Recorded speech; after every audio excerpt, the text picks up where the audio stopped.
venez.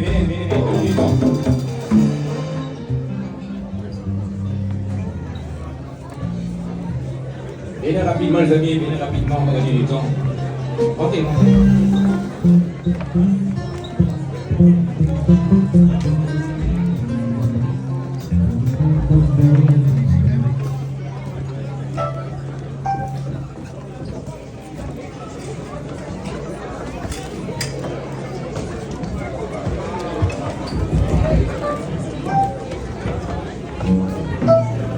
Rapidement les amis, rapidement, le temps presse. Vous me dérangez. Petit débat.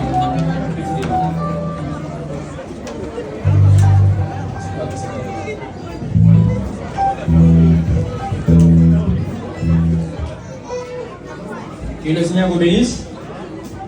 Que le Seigneur vous bénisse. Les meilleurs vœux pour l'année 2025.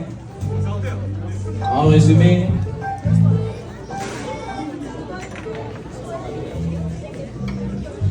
alors bien aimés frères et sœurs, en résumé, les enseignements que nous donnons aux enfants, c'est basé sur les prédications des frères Branham. Et on leur enseigne sur d'abord connaître qu'il n'y a qu'un seul Dieu. Et ce Dieu-là s'appelle le Seigneur Jésus-Christ. Donc les enfants doivent savoir que nous n'adorons qu'un seul Dieu, et ce Dieu se nomme le Seigneur Jésus-Christ. Ça c'est un. De deux, les enfants doivent savoir que Dieu nous a envoyé un prophète. Nous avons un prophète que Dieu a envoyé, et c'est le frère William Marion Branham. Et le frère Branham donne comme enseignement, pour aller en enlèvement, il faut recevoir le... Il faut recevoir le Saint-Esprit pour aller en enlèvement. Si tu n'as pas le Saint-Esprit, tu n'auras pas l'enlèvement. La condition sine qua non, il faut recevoir le baptême du Saint-Esprit. Passer d'abord par la repentance, la nouvelle naissance, le baptême d'eau et recevoir le Saint-Esprit.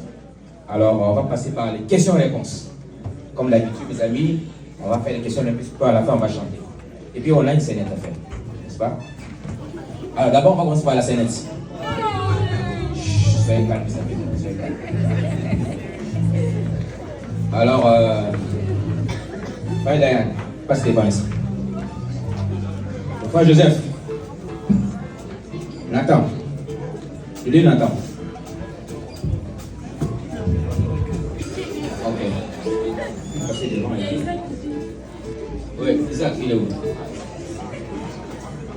Le frère Nathan, il sera le prophète Branham.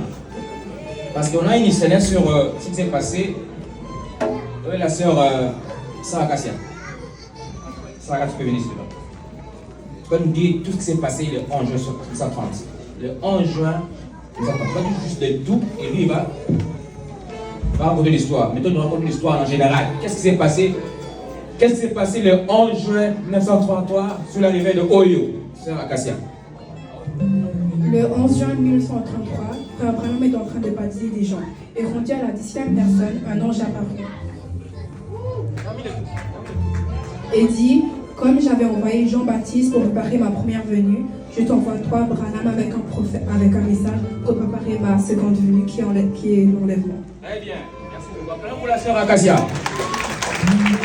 Donc, on va faire une petite scénette ici, ce qui s'est passé le 11 juin 1933. Donc, le frère Branham baptisé, arrivé à la 17e personne, il y a un ange qui est sorti avec une voix disant, comme j'avais envoyé Jean-Baptiste préparer ma première venue, je t'envoie toi Branham avec un message pour préparer ma seconde venue qui est l'enlèvement. Alors nous avons frère Nathan qui est le frère Branham, le frère Isaac, ça le pasteur qui s'est baptisé, la 17e personne. Le frère Nathan va nous raconter l'histoire. Et puis le frère Diane sera l'ange. Et Joseph là-bas, il avait le peuple sont derrière pour passer à le peuple. Allons-y. Frère Nathan, qu'est-ce qui s'est passé? Le 11 juin 1933, sur la rivière de Oyo, Frère Branham était en train de baptiser des gens et arrivé à la 17e personne. Voilà. Un ange apparut. Un ange maintenant. Vas-y. Comme j'avais envoyé Jean-Baptiste préparer ma première venue, je t'envoie toi, Branham, avec un message préparer ma seconde venue qui sera l'enlèvement. Très bien. Après pour mes amis. Donc, Dieu a compris le frère Branham avec la voix d'un ange pour dire que non, son message nous prépare en l'enlèvement. Question-réponse. Soyez prêts, mes amis. Tu donnes la réponse, tu vas à côté là-bas, à côté là-bas. Alors, mes amis, qu'est-ce qu'une église? Qu'est-ce qu'une église? Levez la main, je vais lire. Qu'est-ce qu'une église? Canada. C'est l'Empire messianique. L'église, c'est l'empire messianique. Ou encore, à côté là-bas. Qu'est-ce qu'une église? C'est qui c'est bien. Un endroit d'adoration. Un endroit d'adoration. Voilà le côté là-bas. Frère Isaac, qu'est-ce qu'une église? Là où Dieu règne. Là où Dieu règne. Quoi encore? Quoi encore? Saragassia. Qu'est-ce qu'une église? Cherche les mots essentiels là. L'Église a été appelée à sortir du monde pour aller servir Jésus-Christ dans son royaume. L'église, c'est servir Jésus-Christ dans son royaume. Quoi encore? Là derrière, je ne bouge pas. C'est Chama. Approche. Qu'est-ce qu'une église? C'est la maison de Jésus-Christ. C'est la maison de Jésus-Christ. Très bien. On va passer à autre question. Il y a beaucoup de questions, mes amis. Il y a beaucoup de questions. Quelle est la plus grande de toutes les révélations? Il y a plusieurs révélations que Frère Branham a eues. Il y en a plusieurs. La plus grande de toutes les révélations. La divinité suprême des Seigneurs Jésus-Christ. Acclamez très fort pour notre bien-aimé.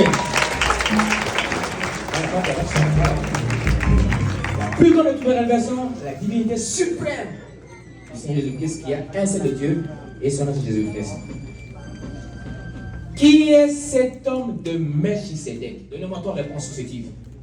Pas une, deux, trois. Cet homme de Melchisédek. Qui est cet homme de Melchisédek? Trois réponses successives. D'un. C'est une personne éternelle. C'est une personne Éternelle. C'est une personne qui a ni père, ni mère, ni père, et ni généalogie. Et sans généalogie. Quoi encore la dernière fois? Une personne qui n'a ni père, ni mère, sans généalogie. C'est une personne qui est éternelle. Le souverain sacrificateur des cieux très hauts. Très bien, grand pour Diane. Le souverain sacrificateur, Dieu très haut, une personne éternelle, qui n'a ni père, ni mère, sans généalogie. Très bien. Qu'est-ce qu'un prophète? Frère Bonheur. Bien. Qu'est-ce qu'un prophète? Donnez-moi trois réponses. La bouche de Dieu. La bouche de Dieu. L'ange. L'ange. La bouche de Dieu, l'ange. Ou encore? Un prophète. C'est la bouche de Dieu, oui. C'est un ange.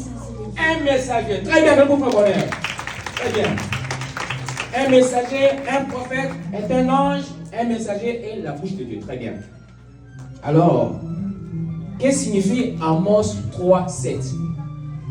Amos 3:7. C'est Esther. Amos 3:7. Dieu fait rien sans avoir révélé à ses serviteurs les prophètes. Très bien. Maintenant pour notre sœur Esther. Dieu ne fait rien sans avoir révélé ses secrets à ses serviteurs, les prophètes. Très bien. Pourquoi on dit que Frère Branham a reçu le pouvoir de l'infaillibilité? Frère Branham a reçu le pouvoir de l'infaillibilité. Ça signifie quoi? Serge Mima. Il ne peut pas mentir. Frère Branham ne peut pas mentir. Quoi encore? Sa parole ne peut pas faillir. On n'est pas failli. Très bien pour notre sœur Mima. Frère Branham ne peut pas mentir. Sa parole est infaillible. Parce qu'il parle de la part de Dieu. Très bien. On va continuer. Voyez rapidement. Non. Qu'est-ce que le Saint-Esprit? C'est Paola. Qu'est-ce que le Saint-Esprit? C'est notre avocat. Notre avocat. Donnons-moi notre réponse. C'est l'esprit de Dieu à nous. C'est l'Esprit de Christ qui habite en nous. Apprenez pour notre sœur Paola. Le Saint-Esprit, c'est l'Esprit de Christ qui habite en nous.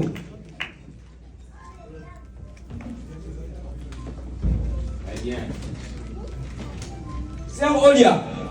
Elle est où? Ça, j'ai vu, t'avances. Il y a des mains ici. Quel est le lieu d'adoration que Dieu a choisi? C'est une prédication de Frère Branham. Le lieu d'adoration que Dieu a choisi. Le lieu d'adoration que Dieu a choisi se trouve en son Fils, Jésus-Christ. Très bien. Attends pour notre sœur Olia. Très bien. Le lieu d'adoration se trouve en son Fils Jésus-Christ. Très bien. Qui est William Marion Branham? Ah, ça tout le monde connaît, hein? C'est d'ailleurs. C'est un prophète choisi par Dieu pour préparer sa seconde venue. Très bien. Comment ça, Dalia? C'est un prophète de Dieu. Là-bas. C'est un prophète de Dieu. Très bien, ça, Dalia. Donnez-moi, citez-moi les citations qui confirment que Frère Branham est un prophète. Juste citez-moi les citations. Ne me citez pas le contenu. Juste citez-moi. Les deux citations. C'est un. Les deux citations, c'est Malachie 4, 5, 6 et Apocalypse 17. Acclame pour sœur Marie. Malachie 4, Apocalypse 10. Qui veut me citer Malachie 4? Qu'est-ce qu'il me dit Malachie 4? Malachie 4. Malachie 4. Frère Joseph. Voici, je vous enverrai, il dit le prophète, avant que le jour de l'Éternel arrive, du jour grand et redoutable. Il ramènera le cœur des pères à leurs enfants, et le cœur des enfants à leurs pères, le cœur que Dieu frappera de Très bien. Frère Joseph. Très bien. Malachie 4. Alors, Apocalypse 10. Apocalypse 10. Frère Joseph. Apocalypse 10. Les qu'au jour de la voix du septième ange, quand il sonnera de la trompette, le mystère de Dieu s'accomplira comme il a annoncé à ses serviteurs les prophètes. Très bien. Très bien, Frère Joseph. Très bien dit. Apocalypse 10. Ce sont les deux citations qui confirment que Frère Branham est un prophète. Très bien. Alors, on va avancer. À quelle année a commencé l'âge de la Odyssée? Et pourquoi ça a commencé avant que le frère Branham naisse? Vous savez, le frère Branham est né en 1909. Le frère Branham est né en 1909. Mais l'âge de l'Odyssée a commencé en 1906. Mais pourquoi frère Branham est né? La date. Frère Branham est né après. La date a commencé avant. Pourquoi? Pourquoi? Frère Michel. Pourquoi ça a commencé après? Frère Branham est né en 1909 et ça a commencé en 1909 et 6. Et ça s'est passé parce qu'il avait le réveil de. Il avait le réveil d'Azusa Street. Oui, qu'est-ce qui s'est passé là-bas? Il avait un pasteur afro-américain. Parce qu'il a prêché, qu'est-ce qu'il y a eu? Il y a eu Il le réveil. Dieu bénisse Frère Michel. Là, de la Russie a commencé en 1906. Pourquoi? Parce que Frère Branham nous dit qu'il y avait le réveil d'Azusa Street. Et un pasteur afro-américain avait prêché, il y avait le réveil. Frère Branham dit que c'est à ce moment-là que l'âge de la Russie avait commencé en 1906. Très bien. Rapidement.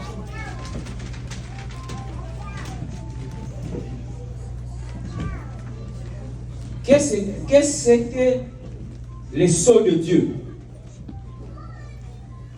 Les sceaux de Dieu. Les sceaux de Dieu. Les sceaux de Dieu. Ma soeur, c'est quoi les sceaux de Dieu? Le sceau de Dieu, c'est le Saint-Esprit. Très bien. Attends pour notre soeur. Les sceaux de Dieu, c'est le Saint-Esprit. Et le sceau du diable, c'est quoi? C'est facile. Les sceaux du diable, c'est quoi? Les sceaux du diable. C'est quoi les sceaux du diable? Le sceau du diable, c'est la marque de la bête. C'est la marque de la bête. Attends pour notre bien, mes frères. Le sceau de Dieu, c'est le Saint-Esprit. Et le sceau du diable, c'est la marque de la bête. La marque de Satan. Quand tu reçois ça, c'est fini. Tu ne vas pas aller en enlèvement. Très bien. Qu'est-ce que le sixième sens? Frère Billy, c'est quoi le sixième sens? Dites-moi. La foi, Très bien. Quoi encore? c'est un sens que seuls les chrétiens peuvent avoir. Très bien. Encore une fois, je sais que tu as là. C'est un sens que le diable ne peut pas contrôler. Très bien. Même pas Frère Billy. C'est la foi. C'est un sens que le Dieu ne peut pas considérer. C'est un sens qui est réservé seulement aux chrétiens. C'est le Saint-Esprit. Le sixième sens. Très bien. Quel est le plus grand commandement? Le plus grand de tous les commandements. Le plus grand de tous les commandements. Il y a un commandement qui est plus grand. Je ne parle pas du quatrième commandement. Un commandement qui est plus grand que tous les commandements. Qui dépasse tous les commandements. Tu connais? Aimez-vous les uns les autres comme vous vous aimez vous-même. C'est vraiment ça. Le plus grand de commandement, c'est ça commandement, c'est bien. Mais le plus grand.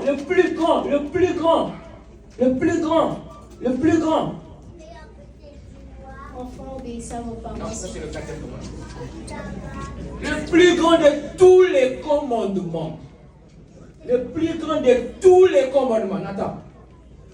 Serviras ton Seigneur ton Dieu de tout ton cœur, de toute ton âme et de toute ta voix. Très bien. Réponds, Nathan. C'est vrai que ton Dieu de tout ton cœur, un seul Dieu, de toute ton âme et toute ta force. Alors quel est le quatrième commandement qui avait une promesse?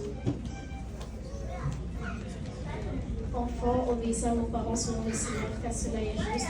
Honore ton père et ta mère, afin que tu sois heureux et que tu vives longtemps sur la terre. Très bien, comme conseil avec moi. Très bien. Enfants, obéissez à vos parents selon le Seigneur, car cela est juste. Honore ton père et ta mère. C'est le premier commandement avec une promesse. Afin que tu sois heureux et que tu vives longtemps sous la terre. C'est le quatrième commandement. Qu'est-ce que signifie Bethléem? Bethléem.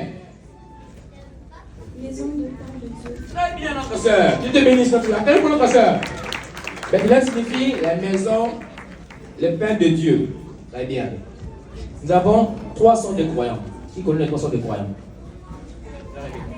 Les croyants, l'incrédule et l'incroyant.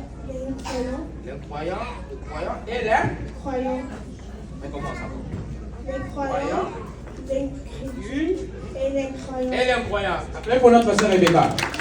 Nous avons 3 sortes de croyants. Le croyant lui-même, l'incroyant et l'incrédule. Qu'est-ce qu'est un incrédule? C'est quoi un incrédule? C'est quoi un incrédule? Un incrédule. C'est une personne qui ne croit pas. Ceux qui ne croient pas. Appelez pour mes bien-aimés frères. Appelez pour lui. Un incrédule, c'est celui qui ne croit pas. Un croyant. Qu'est-ce qu'un croyant? C'est Sophia. Un croyant, c'est la personne qui croit toute la parole de Dieu. Très bien. Très bien. Très bien pour notre soeur. Un croyant, c'est celui qui croit à toute la parole de Dieu. Et un incroyant. Un incroyant, tout est répondu. Un incroyant. Quoi un incroyant? Un incroyant, c'est celui qui croit à toute la parole. Un incroyant, c'est celui qui ne croit pas. Alors, un incroyant.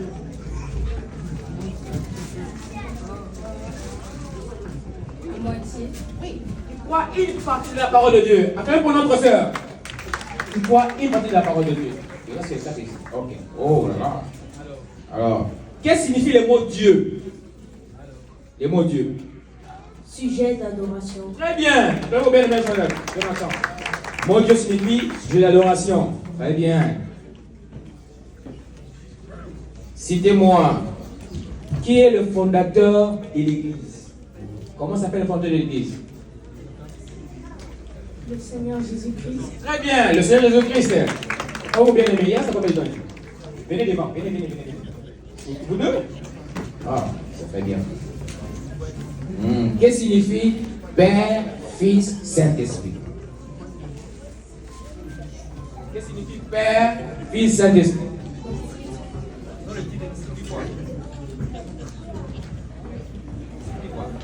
Le nom du Père, du Fils et du Saint-Esprit, ça signifie quoi?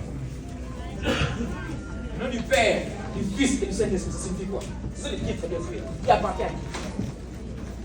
Il appartient à qui? À Jésus. À Jésus-Christ. Très bien. Après, vous pouvez mettre notre soeur.